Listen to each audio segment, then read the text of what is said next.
Very urgent that we begin to deal with, or we continue to deal with our psycho-social challenges.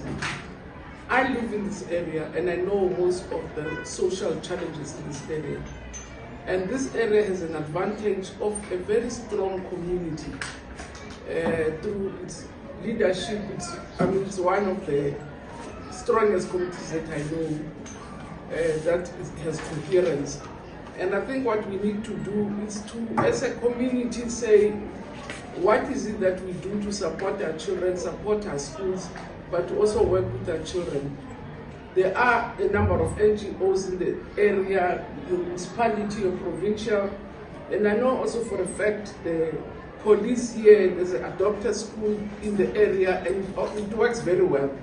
So it's to pull together all those resources with the NGO community here to say how do we support our children on matters such as this, because these are societal issues and not only educational.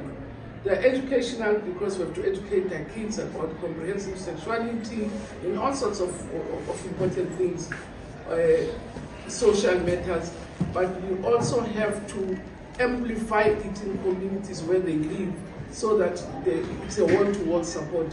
But the main reason Elijah came here was to with the school, to really bring our condolences to the school, to the principal and the school community, and commit, and I'm glad that we have NGOs that are here who will remain behind and support the school.